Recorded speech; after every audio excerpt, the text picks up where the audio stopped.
ರಾಜಧಾನಿ ಬೆಂಗಳೂರಿಗೂ ಈ ಕಸಕ್ಕೂ ಅದೇನು ನಂಟೋ ಏನೋ ಗೊತ್ತಿಲ್ಲ. ಇಷ್ಟು ದಿನ ತಣ್ಣಗಾಗಿದ್ದ ಕಸದ ಕಿರಿಕಿರಿ ಈಗ ಮತ್ತೆ ಶುರುವಾಗಿದೆ. ಇದೆಲ್ಲದಕ್ಕೆ ಕಾರಣವಾಗಿದ್ದೇ ಮಿಟ್ಟಗಾನಹಳ್ಳಿ ಮತ್ತು ಬೆಳ್ಳಳ್ಳಿ ಗ್ರಾಮಸ್ಥರು.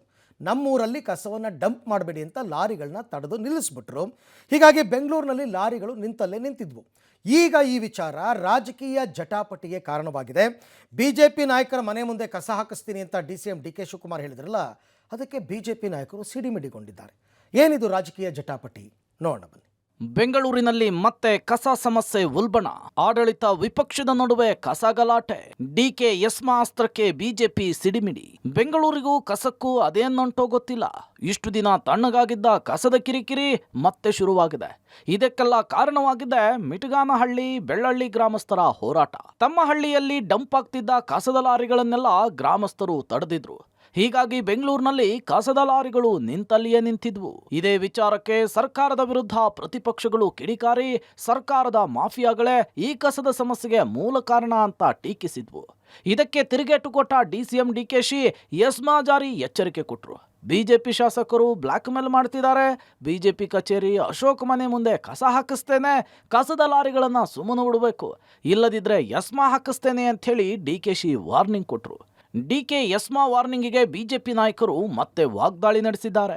MLAs ಎಲ್ಲ ಕಸ ಹಾಕಬಾರ್ದು ಅಂತೇಳಿ ಬ್ಲಾಕ್ ಮೇಲ್ ಮಾಡ್ತಾ ಇದ್ದಾರೆ. ಗೌರವದಿಂದ ಇದ್ರೆ ಸರಿ, ಇಲ್ಲ ಅಂದ್ರೆ ನಾನು ಎಸ್ಮಾಲಿ ಆಕ್ಷನ್ ತಗೋಬೇಕಾದಂತ ಪರಿಸ್ಥಿತಿ ಬರ್ತದೆ. MLA ಆಗ್ಲಿ ಯಾರೇ ಆಗ್ಲಿ, ನಾವು ಮರ್ಸಿಲೆಸ್ಗೆ ಈ ಕಸನ ನಿಲ್ಸಿದ್ರೆ ಅವ್ರ ಮನೆ ಮುಂದೆನೆ ಹಾಕ್ಸಿಸ್ತೀನಿ. ಅವ್ರ ಮನೆ ಮುಂದೆನೋ ಇಲ್ಲ ಬಿಜೆಪಿ ಆಫೀಸ್ಗೆ ಅದೇ ಕಸ ಎತ್ಕೊಂಡೋಗಿ ಲೋಡಲ್ಲಿ ಹಾಕ್ಸ್ತಾ ಇದೀನಿ. ಡಿಕೆಶಿ ವಾರ್ನಿಂಗಿಗೆ ವಿಪಕ್ಷ ನಾಯಕ ಆರ್ ಅಶೋಕ್ ತಿರುಗೇಟು ಕೊಟ್ಟಿದ್ದಾರೆ. ಕಸ ವಿಲೇವಾರಿ ಮಾಡೋದಕ್ಕೆ ಸರ್ಕಾರಕ್ಕೆ ಯೋಗ್ಯತೆ ಇಲ್ಲ ಅಂದ್ರೆ ನಮ್ಮನೆ ಮುಂದೆ ಕಸ ಹಾಕಿ ಪರವಾಗಿಲ್ಲ, ಕಸ ತಂದು ನಮ್ಮನೆ ಮುಂದೆ ಬಿಜೆಪಿ ಕಚೇರಿ ಮುಂದೆ ಹಾಕ್ತೀನಿ ಅಂದ್ರೆ ಅದು ನಿಮ್ಮ ದೌರ್ಬಲ್ಯ. ನಿಮಗೆ ಕಸ ತೆಗೆಯೋದಕ್ಕೆ ಯೋಗ್ಯತೆ ಇಲ್ಲ ಅಂದ್ರೆ ಹಣ ಬಿಡುಗಡೆ ಮಾಡೋದಕ್ಕೂ ಕೂಡ ಯೋಗ್ಯತೆ ಇಲ್ಲ. ಜನರೇ ನಿಮಗೆ ಛೀಮಾರಿ ಹಾಕ್ತಾರೆ. ಈ ಗೊಡ್ಡು ಬೆದರಿಕೆಗೆಲ್ಲ ಬೇಡ, ಸಮಸ್ಯೆ ಬಗೆಹರಿಸೋದಕ್ಕೆ ಹಣ ಬಿಡುಗಡೆ ಮಾಡಿ ಅಂತ ಹೇಳಿ ಅಶೋಕ್ ಕಿಡಿಕಾರಿದ್ದಾರೆ. ಇದೇ ವಿಚಾರವಾಗಿ MLC ಸಿ.ಟಿ. ರವಿ ಮಾತನಾಡಿ, ನಗರದಲ್ಲಿ ಕಸ ವಿಲೇವಾರಿ ಬಗ್ಗೆ ಪ್ರಶ್ನಿಸಿದವ್ರಿಗೆ ನಿಮ್ಮ ಮನೆ ಮುಂದೆನೇ ಕಸ ಹಾಕ್ತೀವಿ ಅಂತ ಬೆದರಿಕೆ ಹಾಕ್ತಾರೆ. ನಿಮ್ಮ ದಿನಗಳ ರೀತಿ ಧಮಕಿ ಹಾಕ್ತೀರಾ? ಡಿ.ಕೆ.ಶಿ ಸಾಹೇಬ್ರು ಬ್ರ್ಯಾಂಡ್ ಬೆಂಗಳೂರು ಮಾಡ್ತೀನಿ ಅಂದಿದ್ರು, ಇದೇನಾ ನಿಮ್ಮ ಬ್ರ್ಯಾಂಡ್ ಬೆಂಗಳೂರಿನ ಮಾದರಿ? ಕರ್ನಾಟಕ ಬೆಂಗಳೂರು ಬರ್ಬಾದ್ ಮಾಡೋದಕ್ಕೆ ಹೊರಟಿದ್ದೀರಾ ಅಂತ ಪ್ರಶ್ನಿಸಿದ್ದಾರೆ. ಯೋಗ್ಯತೆ ಇಲ್ಲ ಅಂತ ಹೇಳಿದ್ರೆ, ಕಸ ಹಾಕಕ್ಕೆ ಜಾಗ ಇಲ್ಲ ಅಂದ್ರೆ ನಮ್ಮನೆ ಮುಂದೆನೆ ಹಾಕಿ, ಅದಕ್ಕೇನಂತ ನೀವು ನಿಭಾಯಿಸಬೇಕಾಗಿದ್ದವ್ರು ನೀವು. ಅಲ್ಲಿನ ಬಿಜೆಪಿ ಶಾಸಕರೆಲ್ಲ ಗಲಾಟೆ ಮಾಡ್ತಾ ಇದ್ರು, ಜನ ಗಲಾಟೆ ಮಾಡ್ತಾ ಇದ್ರು. ಇವಾಗ ನಿಮ್ಗೆ ಬಿಡುಗಡೆ ಮಾಡಕ್ ಹಣ ಇಲ್ಲ, ಕಸ ಈಗಾಗಲೇ ರಾಶಿ ರಾಶಿ ಬೆಂಗಳೂರಲ್ಲಿ ಬಿದ್ದಿದೆ, ಕಸದ ರಾಶಿ ತೆಗಿಯಕ್ಕೆ ಸರ್ಕಾರಕ್ಕೆ ಯೋಗ್ಯತೆ ಇಲ್ಲ ಅಂದ್ರೆ ನೀವು ಮಾಡಿ, ಜನರ ಪರವಾಗಿ ನಾವು ಅದನ್ನ ಸಹಿಸ್ಕೊಳಕ್ಕೆ ನಾವು ಸಿದ್ಧ ಇದ್ದೀವಿ. ಕಸದ ಸಮಸ್ಯೆ ಕುರಿತಾಗಿ ಪ್ರಶ್ನಿಸಿದ್ರೆ ಬಿಜೆಪಿ ಆಫೀಸ್ ಮುಂದೆ ಕಸ ಸುರಿತೀನಿ ಅಂತ ಧಮಕಿ ಹಾಕ್ತಾರೆ. ಮಾನ್ಯ ಡಿ.ಕೆ. ಶಿವಕುಮಾರ್ ಸಾಹೇಬ್ರೆ, ತಮ್ಮ ಬ್ರಾಂಡ್ ಬೆಂಗಳೂರಿನ ಮಾದರಿ ಇದೇನಾ?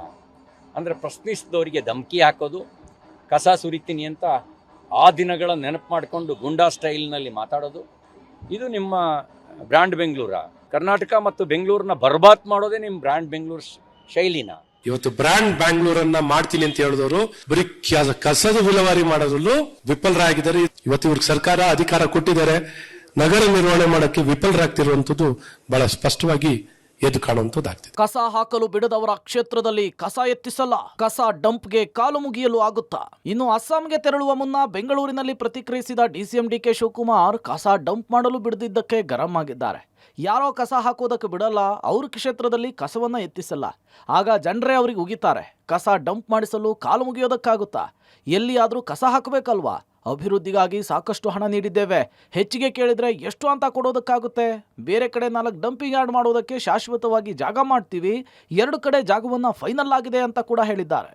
ಬೇಡ ಬಿಡೋದು ಬೇಡ ಬಿಡಿ. ಅವರು ಯಾರು ಬಿಡಲ್ಲೋ ಅವ್ರ ಕ್ಷೇತ್ರದಲ್ಲಿ ಕಸನೇ ತೆಗ್ಸಲ್ಲ. ಅವ್ರ ಕ್ಷೇತ್ರದಲ್ಲಿ ಜನನೇ ಅವ್ರು ಉಗಿತಾರೆ. ಎಲ್ಲ ಮೈಕ್ ಹಾಕ್ಬಿಟ್ಟು ಅನೌನ್ಸ್ಮೆಂಟ್ ಮಾಡಿಸ್ತೀವಿ. ಏನು ಕಾಲ್ ಕಟ್ಕೊಳಕ್ಕಾಗ್ತದ? ಏನು ಬೇಕೋ ನಮ್ಗೆ ಗೊತ್ತಿದೆ. ಕಸ ಎಲ್ಲಾರು ಹಾಕ್ಬೇಕಲ್ಲ, ಎಲ್ಲಿ ಹಾಕ್ಬೇಕು? ಮೊದಲಿಂದ ಎಲ್ಲಿ ಹಾಕ್ತಾ ಇದೀವಿ, ಮಾಡ್ಕೊಂಡು ಬರ್ತಾ ಇದೀವಿ. ಅವ್ರ ಕಾಲದಲ್ಲಿ ತೀರ್ಮಾನ ಮಾಡಿದ್ದು, ನಮ್ಮ ಕಾಲದಲ್ಲಿ ತೀರ್ಮಾನ ಮಾಡಿದ್ದು ಎಲ್ಲ ಇದೇನೆ. ನಾವು ಬೇರೆ ಕಡೆ ಜಾಗನೂ 2 ಪರ್ಮನೆಂಟ್ ಆಗಿ ಮಾಡಕ್ಕೆ 4 ಮಾಡ್ತಾ ಇದೆ. ಸ್ವಲ್ಪ ಜಮೀನ್ದೇನೋ ಸಮಸ್ಯೆ ಬಂತು, ಈ 2ಕ್ಕೆ ಫೈನಲೈಸ್ ಮಾಡಿದೀವಿ.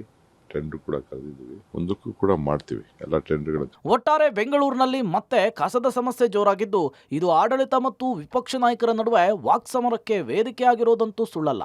News desk, public TV.